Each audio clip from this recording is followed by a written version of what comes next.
안 찾아도 외우실 수 있을 것 같은데 다시 한번 하겠습니다. 도둑질하지 말라. 도둑질하지 말라. 제가 아일랜드에 살 때 어느 박물관을 시골에서 갔는데 거기서 보았던 그림입니다. 그 그림에는 남자와 여자가 물건을 사고 파는 그 장면을 그림으로 그렸습니다. 제가 미술에 조예가 없고 박물관을 가봐야 미술 그림을 봐봐야 그냥 뭐 빠른 걸음으로 이렇게 지나가는 그러한 사람인데 자, 그 그림을 멈춰가지고 한참을 쳐다보았습니다. 왜냐하면은 그 그림에 남자가 물건을 파는 사람이고 여자가 물건을 사는 사람인데 남자와 여자가 음흉한 미소를 짓고 있었습니다. 제가 아무리 봐도 그림에 웃고 있는 모습이 밝게 웃는 게 아니라 뭔가 음흉하게 보여서 왜 그럴까 이렇게 보니까는 남자와 여자가 물건을 사고 있는데 그 앞에 저울이 있습니다. 그 저울에 물건이 얹어져 있는데 남자가 저울에 몰래 손을 싹 얹고 있습니다. 무슨 말입니까? 저울에 손을 싹 얹으면은 저울의 무게가 그만큼 더 나가겠죠. 그러니까 남자는 이제 음흉한 미소를 짓는 겁니다. 근데 여자를 가만히 지켜보니까 여자의 손도 저울 밑을 싹 이렇게 치받아 올리고 있는 겁니다. 그럼 어떻게 되겠습니까? 그 손만큼 무게가 적게 나가니까 돈을 적게 내는 거죠. 그러니까 남자는 지금 자기가 몰래 손을 누르고 있다 해서 돈을 많이 번다고 생각해서 좋아하고 있고 여자는 저울을 살 치올리고 있으니까 자기가 그만큼 돈을 적게 낼 수 있다고 생각해서 음흉한 미소를 짓고 있는 겁니다. 제가 왜 이 그림을 이야기했는지 아시겠죠? 수많은 사람들이 서로 속고 속이며 도둑질을 합니다. 오늘 그 그림의 내용이 뭘 말합니까? 얼마나 많은 사람들이 남을 속이는지 모릅니다. 그리고 그것을 가지고 굉장히 기뻐합니다. 아마 우리 시대에 많은 사람들이 이 도둑질하지 말라는 계명으로부터 자유로울 수가 없을 것입니다. 여러분, 우리 시대에 많은 사람들의 이야기를 하기에 앞서서 성경이 말하는 도둑질하지 말라는 이 계명에 여러분 적용되는 성경의 여러 가지 이야기가 있습니다. 여러분, 우리 인류 최초의 죄라고 말하는 아담과 하와의 최초의 죄가 도둑질이었다는 것을 아십니까? 많은 사람들이 선악과를 따먹었다는 건 다 알지만은 그것이 이 제8계명을 어긴 도둑질이라고 사람들이 생각하지 않는 것 같습니다. 근데 엄밀하게 말해서 아담과 하와는 자기의 것이 아닌 하나님의 것을 훔쳤습니다. 창세기를 읽어보면 어떻습니까? 하나님이 모든 것을 너 마음대로 자유롭게 먹을 수 있는데 동상 가운데 있는 그 선악과는 먹지 말라고 말하였습니다. 그러니까 선악과는 아담과 하와의 것이 아니었습니다. 그런데 그것을 훔쳐서 먹은 거죠. 그러니까 인간이 지은 최초의 죄가 사실상 도둑질이었습니다. 그뿐만 아니라 이스라엘 백성들이 가나안 땅에 들어갔는데 그 가나안 땅에 들어갔을 때 처음으로 지은 죄가 뭔지 아십니까? 이스라엘 백성들이 가나안 땅에 들어가서 처음으로 지은 죄가 바로 도둑질이었습니다. 그걸 보시면 어떻습니까? 바로 아간이 물건을 훔치는 죄로 첫 범죄가 가나안 땅에서 이루어집니다. 마찬가지로 우리 초대교회를 보면 어떻습니까? 사도행전 5장 2절에 초대교회에서 처음으로 일어난 죄도 아나니아와 삽비라의 도둑질이었습니다. 제가 지금 성경에 나오는 굵직굵직한 예만 들었는데도 도둑질이 얼마나 많이 나오는지 알 수가 있습니다. 이 이야기가 뭘 보여줍니까? 인간이 얼마나 도둑질을 하지 말라는 계명을 어기기 쉬운지를 보여주고 있습니다. 오늘 이 도둑질하지 말라는 계명은 멀리 있는 것이 아니라 저와 여러분 가까이에 와 있습니다. 아니 실제로 사실상 우리에게 가장 밀접한 죄가 도둑질하지 말라는 계명일 것입니다. 여러분, 이 신약시대를 보아도 우리 역사의 배경을 찾아보면 얼마나 도둑이 많았는지 벽을 뚫고, 이 당시에는 흙으로 집을 지으니까요, 벽을 뚫고 남의 집을 훔쳤다는 기록이 얼마나 많이 남아있는지 모릅니다. 그러니까 집에 물건을 뭔가 갖다 놓아도, 금은 무엇을 갖다 놓아도 안전하지가 않은 겁니다. 왜냐하면 벽을 아예 뚫어버려가지고 집에 있는 물건을 훔쳐가니까. 그래서 많은 사람들이 땅에다가 몰래 자기 재산을 묻어놓았는데 그 이유가 뭡니까? 도둑놈이 너무나 많았기 때문입니다. 신약시대를 보아도 어떻습니까? 로마법에 의하면은 이자는 12% 이상을 받을 수가 없는데 사람들이 터무니없을 정도로 거의 배 가까이 많은 이자를 물렸다고 합니다. 그 이야기가 뭘 보여줍니까? 끊임없이 남의 것을 훔치고 훔치는 도둑질이 만연했다는 것을 보여주고 있습니다. 여러분, 우리 시대는 어떻습니까? 우리 시대에 도둑질에 대한 이야기를 하면은 끝없이 이야기해야 될 것 같은데, 저의 친했던 친구 이야기를 해야 될 것 같습니다. 제가 참 대학생 때부터 친했던 2명의 형이 있는데 그 형이 정말로 이 8계명에 대한 이야기로 예를 들게 될 줄은 정말로 꿈에도 생각을 못했습니다. 제가 우리 3명이 너무나 절친하였습니다. 20년 전부터 친한 친구였는데 두 분 다 저와 나이가 2살 많은 형이었습니다. 근데 우리가 뭐 얼마나 친했는지 늘 저희 집에 와서 밥도 같이 먹고 거의 형제처럼 지냈습니다. 저는 이 경기도에 올라와서 살게 되고 그 2명은 대구에 가서 살았는데 그 2명이 둘 다 같은 교회에서 신앙생활을 하였습니다. 그 2명 중에 한 명이 굉장히 사람이 뭐라 할까요? 호감 가는 호감형이었습니다.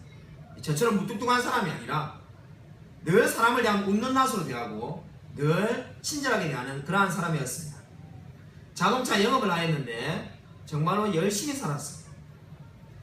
근데 어느 날 그 자동차 영업을 하는 형 말고 우리 전기공학과를 나와가지고 전기기사로 일하는 형을 만났는데 굉장히 괴로워하는 거예요. 몇 년 전에 제가 만났는데 빚을 1억이나 갚아야 된다면서 한숨을 쉬는 거예요. 제가 이해가 잘 되지 않았습니다. 왜냐하면은 그 형도 전기기사로 일하고 있고 그분의 아내는 초등학교 교사기 때문에 빚을 1억이나 질 만한 일이 없을 것 같아서 제가 코치코치 캐물으니까 사기를 당했다. 그 사기를 당했다는데 누구한테 사기를 당했냐니까 저도 잘 아는 사람이에요. 바로 그 사람이 여러분도 예상할 수 있는 바로 우리 절친한 친구이자 형이었던 그 자동차 영업을 하는 그 형에게 사기를 당했다. 그래서 아니 그 형이 얼마나 우리가 친했는데 20년 친구인데 왜 사기를 쳤냐니까 그 형이 갑자기 어느 날 아파트를 싸게 살 수 있다는 말에 자기에게 유혹을 했다는 거예요. 그러니까 아파트가 경매로 나왔는데 자기가 샀다가 비싸게 되팔아 줄 테니까 이런 명의를 빌려달라는 거예요. 그래서 너무나 친한 친구니까 뭐 아무 생각 없이 이런 명의를 빌려줬다는 거예요. 명의를 빌려주고 나니까 어떤 일이 벌어집니까?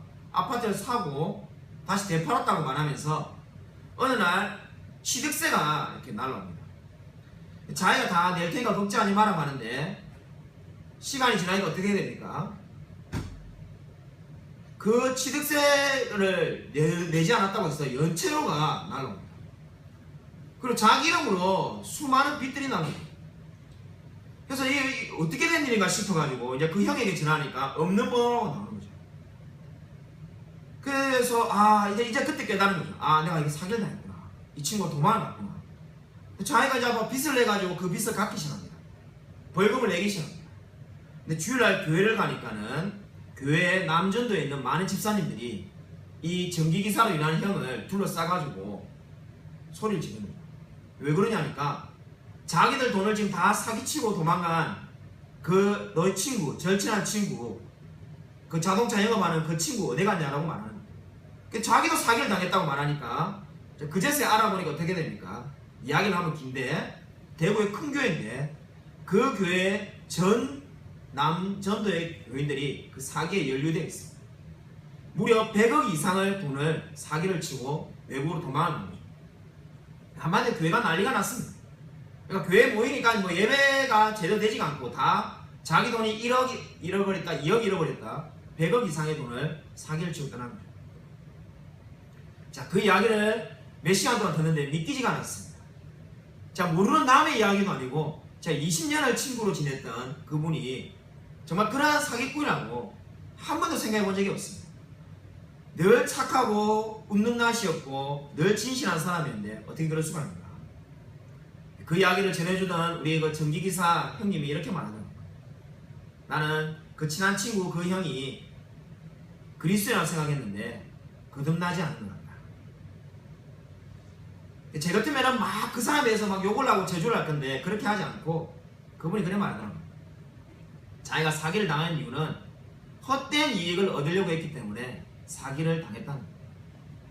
그러니까 쉽게 일한 만큼 내가 얻고 살아야 되는데 쉽게 그냥 돈이 5천만 원 1억이 생길 수 있다는 말에 자기가 그렇게 사기를 당했다면서 자탄하는 것을 본 적이 있습니다. 여러분 이 이야기가 뭘 보여줍니까? 우리 시대에 많은 사람들이 남의 것을 훔칩니다. 남의 것을 훔치고도 자신이 잘못됐다고 생각하지 않는 많은 사람들이 있습니다. 왜 이렇게 우리가 많은 사람들이 남의 것을 훔칠까요? 쉽게 뭔가를 얻고자 하기 때문입니다. 남의 것을 훔치면은 우리가 남의 인생만을 파탄시키는 것이 아니라 자신의 인생도 결국 잃게 되는 겁니다. 미국에 아서벨이라는 유명한 도둑이 있었습니다. 그 유명한 도둑은 수많은 부자들의 물건을 훔친 것으로 유명하였습니다. 아서벨이가 어느 날 결국 잡혔습니다. 잡히고 난 다음에 기자들이 물었습니다. 당신이 훔친 것 중에 가장 기억에 남는 것이 무엇입니까? 기자들은 그러한 대답을 원한 거죠. 어느 부자의 다이아몬드나 어느 부자의 기금속을 이야기할 줄 알고 당신이 훔친 물건 중에 가장 기억 남는 것이 뭐냐라고 말하자 아서벨이 이렇게 말했다고 합니다. 저는 저의 인생을 훔친 것을 가장 후회합니다. 제가 수많은 것들이 될 수 있었는데 제가 다른 사람을 섬기는 사람이 될 수도 있고 다른 사람을 봉사하는 사람이 될 수 있고 교사가 될 수도 있고 모든 걸 할 수 있는데 저는 저의 인생을 훔쳤다라고 말했다고 합니다. 그 말이 뭘 말하는 것입니까? 그가 도둑이 됨으로써 결국 자신의 인생을 훔쳤다고 말한 것입니다. 이 이야기가 뭘 보여줍니까? 결국 도둑질하게 되는 것은 뭘 말하는 겁니까? 자신의 인생을 훔치는 것입니다. 남도 파탄을 하는 게 되는 것이며 나아가서 자기의 인생도 결국 훔치게 되는 것입니다. 수많은 사람들이 남의 물건을 훔칩니다. 거기에 대해서 우리 칼빈이 이렇게 말하였습니다. 제8계명은 우리의 손발에 대하여 제정되었던 만큼 우리의 마음에 대하여도 제정되었기 때문에 사람들은 자기의 재산을 보호할 뿐 아니라 다른 사람의 이익을 증진시키는 데 힘써야 할 것이다. 칼빈은 8계명을 이렇게 해석하였습니다. 우리의 손과 발에 대해서 제정된 규칙이라는 거죠. 여기까지 이해합니다. 왜냐하면 도둑이 어떻습니까? 도둑질할 때 손과 발로 하는 거죠. 근데 칼빈은 손과 발에 대한 것만이 아니라 우리의 마음에 대한 것이다 라고 말을 하고 있습니다. 이 말이 무슨 말입니까? 결국 우리가 남의 것을 훔치는 그 행위는 손으로부터 시작하는 것이 아니라 마음으로부터 시작한다는 겁니다. 이것이 어떻습니까? 우리 기독교가 천주교와 다른 겁니다. 천주교는 죄는 손에서부터 시작한다고 가르치지만은 기독교는 어떻습니까? 죄는 마음에서부터 시작되는 것입니다. 우찌무라 간주가 이런 말을 하였습니다. 도덕과 성경에 무슨 차이가 있는가? 우찌무라 간주가 이 8계명을 이렇게 해석하였습니다.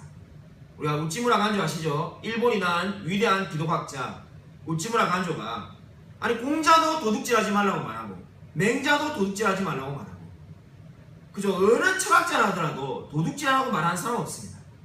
근데 도덕과 도둑이 아니라 도덕과 우리 흔히 말하는 도덕과 성경의 차이가 어디에 있습니까? 우찌무라 간주는 이렇게 말하였습니다. 도덕은 외적으로 사람을 금하게 만드는 데 있고 성경은 마음을 변화시키는 데 있다는 겁니다. 여러분 이 차이를 기억하십시오. 세상이 말하는 도덕, 우리 공자나 맹자가 하는 말은 어떻습니까? 사람을 외적으로 억지로 얽매인 데 있습니다. 그러나 성경은 어떻습니까? 저와 여러분의 마음을 변화시키기 위해서 있는 것입니다. 왜 오늘 성경이 도둑질하지 말라고 말하는 겁니까? 그것은 바로 저와 여러분의 마음을 바꾸기 위해서입니다. 여러분 오늘 이 성경 말씀을 볼 때 아마 저와 여러분에게 마음이 불편하게 될 것입니다. 우리가 생각해보면은 우리가 남의 것을 훔친 것이 얼마나 많이 있는지 모릅니다. 그렇지 않습니까? 여러분 우리가 그 누구도 나는 남의 것을 한 번도 훔치지 않았다라고 자신 있게 말할 수가 없습니다. 아니 저는 정말 목사님 물건을 한 번도 훔치지 않았습니다. 그렇게 말하는 사람도 남의 시간을 뺏을 수가 있습니다. 우리가 다른 사람에게 일을 시키고 공정하게 임금을 주지 않는 것, 그것도 결국 도둑질한 것입니다. 자, 설교를 준비하는데 너무나 마음에 부담이 많이 왔습니다.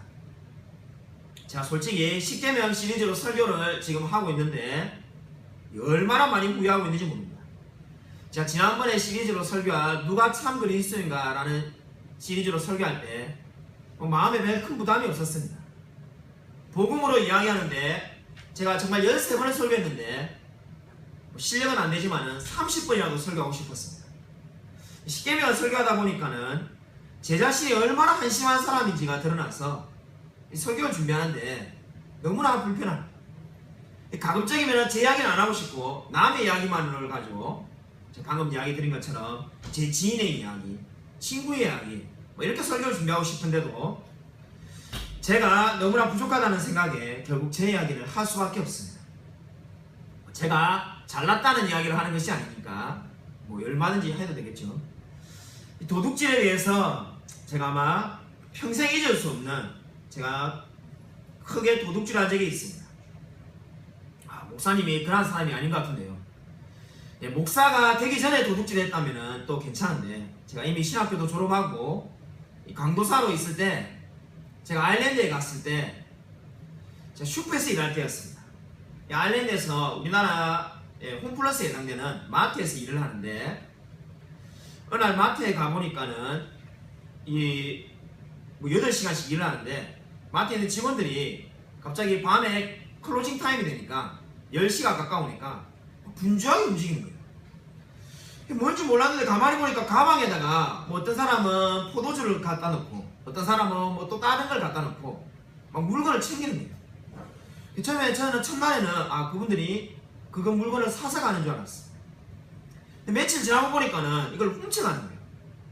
지금은 그렇지 않겠지만은 제가 10년 전에 아일랜드에 살 때는 물건을 가지고 나가면은 우리가 이렇게 삐비빅 울리는 소리 나는 거 있지 않습니까? 그 기계가 없었습니다. 그러니까 물건을 가지고 나가도 아무런 문제가 없는 거죠. 직원들이 다 물건을 하나씩 훔쳐가는 겁니다. 근데 제가 이제 그걸 봤지 않습니까? 보니까는 그 직원들이 저를 둘러싸고는 묻는 거죠. 너도 같이 공범이 될래? 아니면은 너가 그만둘래? 제가 그렇게 물었어요. 그러니까 너도 같이 필요한 걸 가져갈래? 아니면은 너는 그만두고 나가겠느냐? 왜냐하면 이 매니저부터 시작해서 사장은 출근 안 하니까요. 모든 사람이 다 도둑놈입니다. 직원이 80명 되는 큰 마트였는데 그 마트의 직원들이 다 하나같이 도둑놈입니다.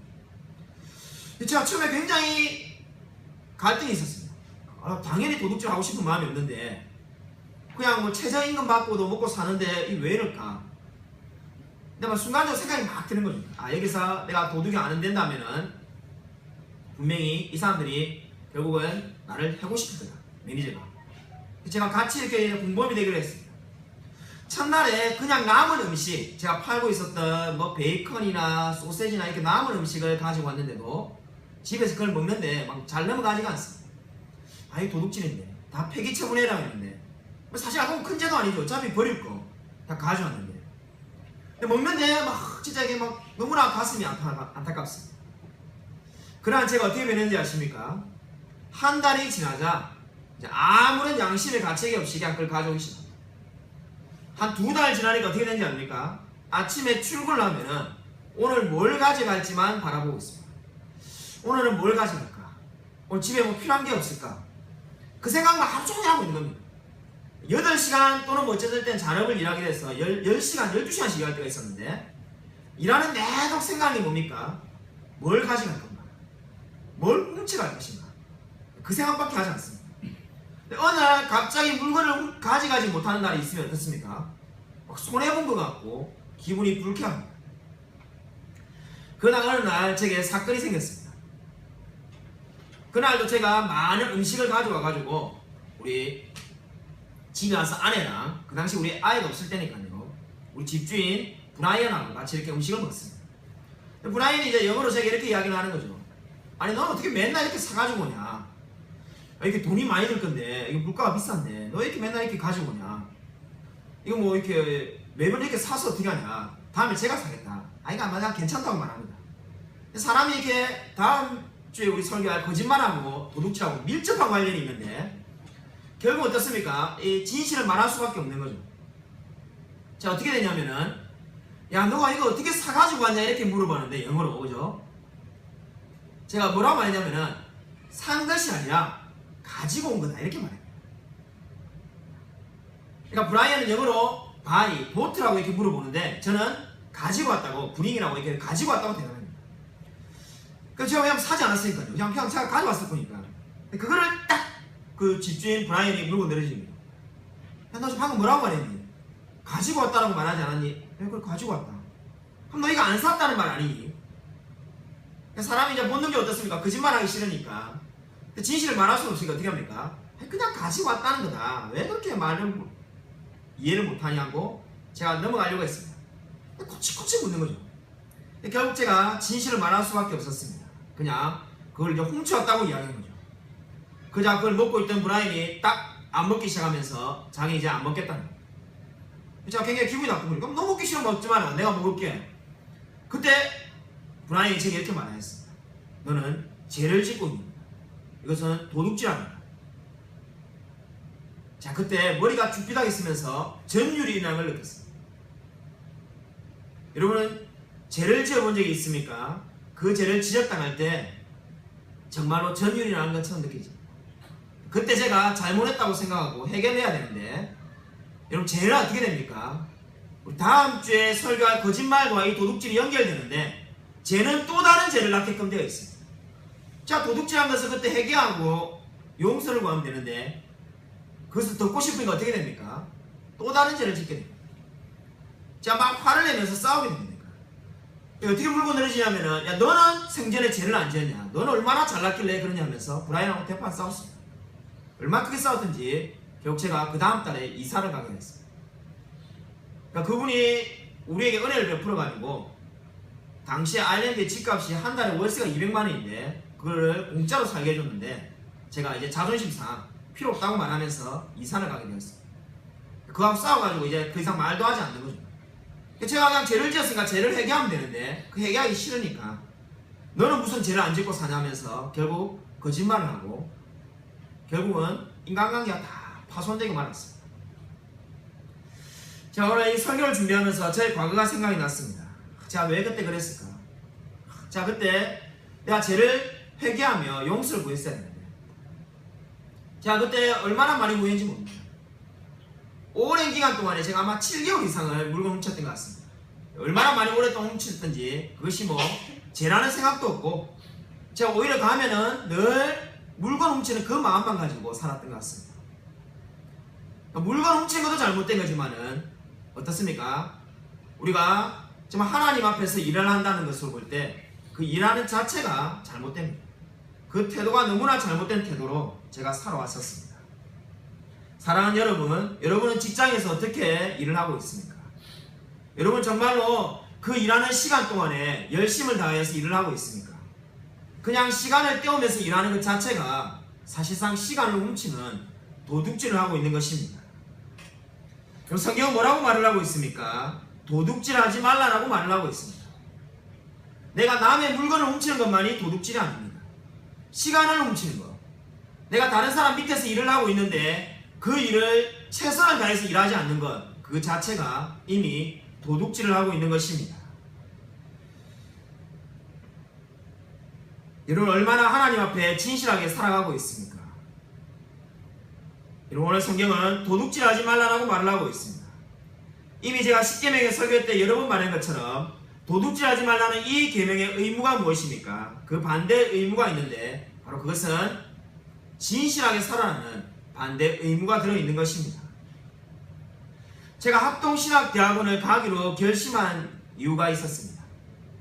사실 저는 어릴 때부터 통합책에 교회를 다녔고 제가 속했던 교회가 지금 통합책에 이름만 대면 다 아는 유명한 교회가 되었습니다. 당시 부목사님들이 다 통합책에 장신대를 가라고 했는데 제가 합신을 가겠다라고 우겼습니다. 사실 당시에는 지금은 아닙니다만은 우리 큰어머니가 장신대 이사로 있었기 때문에 자 장신대 가면은 인간적인 생각이 어떻습니까? 뭔가 이익이 있어도 이익이 있을 수 있을 것 같은데 그걸 다 버리고 합신을 가겠다고 결심한 사건이 있었습니다. 그래서 바로 합신에 저희 선배님이 되죠. 몇 년 먼저 신학교를 간 분이 저하고 만났는데 합신을 가라고 권하면서 자신이 겪었던 일을 제게 이야기해 주었습니다. 그리고 그 사건이 제게 큰 영향을 미쳤습니다. 그분이 이렇게 말하였습니다. 자기가 합동신학대학원을 다니다가 어느 날 수업을 마치고 지갑을 교실에 놔두고 왔다는 겁니다. 근데 그 지갑에 돈이 많이 들어있었는데 이게 무슨 뭐 회비를 내는지 뭔 일인지 모르겠습니다만은 돈이 많이 들어있었는데 그걸 그냥 그 지갑을 교실에 이렇게 책상 위에 놔두고 왔다는 겁니다. 그걸 이제 그 다음날 아침에 일어나서 생각이 납니다. 큰일 났구나. 이 가난한 신학생이 그 있는 돈이 없어지면 어떻게 되겠습니까? 굉장히 괴롭지 않습니까? 당시에 수십만 원의 돈이 들어있었다는데 자기는 이제 학교에 가면서 그분은 그 돈을 뭐 다 잃었다고 생각하고 갔답니다. 근데 아침에 일찍 일어나서 최대한 빨리 학교를 가보니까는 책상 위에 지갑이 놓여있는데 그분이 기대하지 않았답니다. 분명히 누군가 돈은 다 가져가고 지갑만 얹어 있었겠니 이렇게 생각했는데 1,000원짜리 한 장 차이가 안 날 정도로 그대로 돈이 다 있었다고 합니다. 자기가 낮에 나왔기 때문에 수많은 사람이 그 장소를 지나갔을 건데 그 지갑이 그 장소에 그 위치에 그대로 놓여있는 걸 보고 자신은 정말로 이 신학교는 소망이 있다고 생각하며 저에게 그 합동신학대학원을 보냈습니다. 제가 합신을 가게 된 이유는 바로 여기에 있었습니다. 저는 합신이 어떤 학교인지도 모르고 평생에 가본 적도 없고 면접을 보러 갔을 때 그때 처음 갔습니다. 제가 알지도 못하는 학교를 가고 지금도 그 교단에 속해 있습니다만은 그렇게 된 이유는 바로 그 이야기를 통해서입니다. 정말 이 학교는 진실한 학교겠구나. 도둑질을 하지 않고 남의 것을 내 것이라고 말하지 않는 이 학교에 소망이 있다고 생각해서 제가 지원하게 되었습니다. 제가 면접을 볼 때도 교수님들에게 그렇게 말했습니다. 왜 우리 학교에 오려고 하는가? 자, 그 사건을 이야기했죠. 자, 그 사건에 크게 도전을 받았습니다. 정말 이 시대에 수많은 사람이 진실하지 않습니다. 겉으로는 바르게 보이지만은 속으로는 진실하지 않는 얼마나 많은 사람들이 있는지 모릅니다. 여러분은 얼마나 진실하게 살아가고 있습니까? 여러분 정말로 하나님의 말씀 앞에 엎드리고 있습니까? 여러분 사무엘이 유언으로 한 말이 있습니다. 여러분 사무엘서를 한번 찾아보겠습니다. 여러분 구약 성경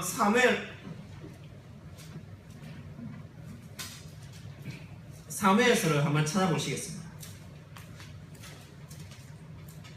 사무엘이 죽으면서 유언을 한 말이 있습니다. 사무엘상 12장 3절입니다.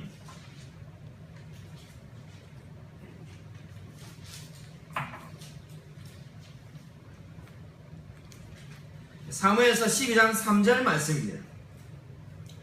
제가 너무나 사랑하는 말씀인데 사무엘이 죽으면서 유언으로 마지막으로 한 말입니다. 여러분 이 말씀을 밑줄을 그어놓으시고 꼭 기억하시기 바랍니다. 사무엘이 인생의 마지막에 한 말이라고 우리 아마 대부분의 성경에 적혀 있을 겁니다. 그 사무엘이 뭐라고 말했습니까? 12장 3절 구약성경 425면에 있습니다. 같이 한 목소리 한번 읽겠습니다. 시작. 내가 여기 있나니 여호와 앞과 그의 기름 부음을 받은 자 앞에서 내게 대하여 증언하라. 내가 누구의 소를 빼앗았느냐? 누구의 나귀를 빼앗았느냐? 누구를 속였느냐? 누구를 압제하였느냐? 내 눈을 흐리게 하는 뇌물을 누구의 손에서 받았느냐? 그리하였으면 내가 그것을 너에게 갚으리라 하니. 뭐라고 말하고 있습니까? 인생의 마지막 순간에 유언을 하고 있습니다. 여러분 오늘이 여러분이 마지막 사는 날이라면 여러분 뭘 말하겠습니까? 여러분 근데 사무엘은 뭘 말하고 있습니까? 내가 누구의 소를 빼앗았느냐? 누구의 나귀를 빼앗았느냐? 누구를 속였느냐? 나는 도둑질하지 않았다는 겁니다. 이것이 뭘 말하는 겁니까? 나는 늘 진실하게 살았다는 겁니다. 코람데오 하나님 앞에서 나는 늘 진실하게 모든 사람에게 대했다는 겁니다. 그 누구에게도 뇌물을 받지 않았으며 나귀를 빼앗지 않았다는 겁니다. 만약에 그렇게 한 것이 있다면 당장 갚겠다라고 말을 하고 있습니다. 여러분 이 말이 뭘 보여줍니까? 사무엘은 제8계명을 지키며 살았습니다. 여러분 얼마나 도둑질하지 말라는 계명 앞에서 진실하게 살아가고 있습니까? 여러분 정말로 남의 것을 결코 훔치지 않으며 살아가고 있습니까? 여러분 인생의 마지막 순간에 정말로 저는 하나님이 주신 것 외에는 절대로 남의 것을 빼앗지 않았습니다라고 고백할 수 있습니다. 여러분 왜 많은 사람들이, 왜 많은 성도들이, 아니 믿지 않는 자들은 그렇게 산다 치더라도 왜 많은 신자들이 끊임없이 남의 것을 훔칠까요? 왜 성경에 분명히 이렇게 도둑질하지 말라고 되어 있음에도 불구하고 왜 끊임없이 남의 것을 훔치는 수많은 크리스찬이 있을까요? 그 이유는 한 가지입니다. 하나님이 주신 것으로 만족하지 못하기 때문입니다. 저와 여러분이 하나님이 주신 것으로 만족한다면 절대로 다른 그 사람의 것을 탐내지 않습니다. 여러분이 지금 집을 가지고 있지 않는다 할지라도, 내가 자동차가 없다 할지라도, 아니 내가 좋은 옷을 못 입고 있다 할지라도 나의 삶에 만족하는 사람은 절대로 다른 사람의 것을 훔치지 않습니다. 그러나 여러분이 100억의 재산을 가지고 있다 한들 나의 삶에 만족하지 않는 사람은 계속해서 다른 사람의 것을 탐낼 수밖에 없습니다. 여러분 바로 여기에 진리가 있는 것입니다. 여러분 도둑질하지 말라는 이 계명을 지키기 위해서는 여러분의 삶에 만족하셔야 합니다. 여러분의 삶이 하나님이 주신 최선의 삶이라는 것을 알고 늘 감사해야만 합니다. 그렇지 않는다면 우리는 이 8계명을 절대로 지킬 수가 없습니다. 인간은 본능적으로 탐심이 끊임없이 솟아져 오르고 있습니다. 저와 여러분의 마음 가운데 끊임없는 욕망이 있습니다. 그 욕망을 어떻게 이길 수 있겠습니까? 저와 여러분의 삶을 만족하며 살아가는 겁니다. 하나님이 실수해서 내가 이렇게 가난하게 사는 것이 아니라는 겁니다.